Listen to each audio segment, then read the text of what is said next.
Hi friends, this is your pal Scott Garibay, and today we are going to talk about the 7 levels of tabletop role-playing games. All right, so let's jump right into this. So why we're talking about this is Dupli has a channel and they cover rap music, and a um, they did a video about called the 7 levels of rappers, and they just broke it down and were like, here's all the rappers from these 7 different levels.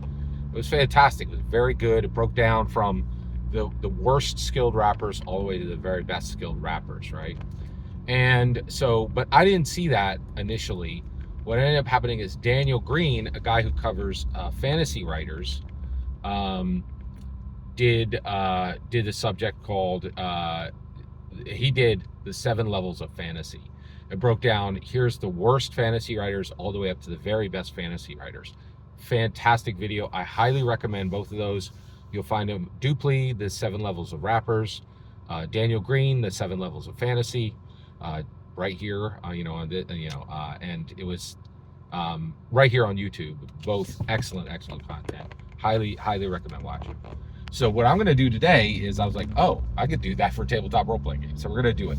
So a bit of a warning. The first 2 levels are pretty harsh, because you have to say the worst, right? So let's get into it. Okay, so the first level of tabletop role-playing games is games that are worse than useless. Worse than useless, right? And it is fascinating to me that this category exists, right? So a lot of things that are made, like it's curation is a huge thing today. Finding the best, because there's so much of everything made. Getting to the good stuff can be hard, right? Because the best stuff does not always float to the top, right? I do think it's difficult to be bad at something and stay at the top for long, but it does happen, and so it can be hard to find stuff. So there's a lot of useless stuff, but there's sometimes stuff that is worse than useless. So what is the number one tabletop role-playing game that represents this category? Worse than useless. All right, so here we go. Worse than useless. Apocalypse World by D. Vincent Baker. All right, so Apocalypse World by D. Vincent Baker. I think this game was worse than useless, and the reason why is it created PBTA, powered by the Apocalypse, and it brought into the tabletop role-playing game scene these incredibly narrative games, right? And they're very and like they only use 2d12 generally. They only use 2d12.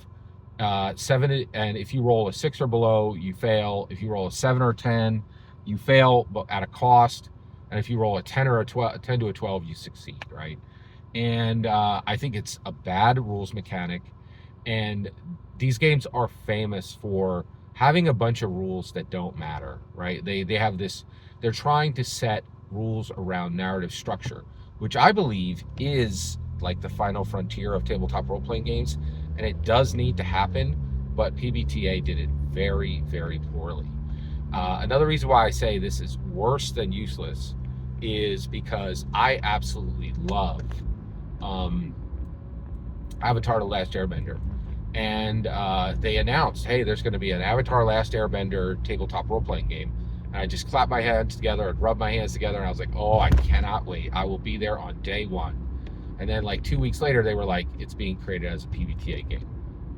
Every bit of excitement just instantly evaporated, and I've never bought it. I've seen it on shelves like once or twice, and I skip it, because I can't drag my people to PBTA games. And so I really, and the other thing is, there are a lot of really smart, really creative, really imaginative people who got sucked down into this rabbit hole, and Dungeons and Dragons could have used them to grow larger. And that's a nev. I think, and the thing is, I think Apocalypse World was a net negative benefit to tabletop role-playing games overall. I should say, John Harper. It's arguable that Powered by the Apocalypse is PBTA or similar, but it's definitely inspired by PBTA. And I do think he was a very good positive overall.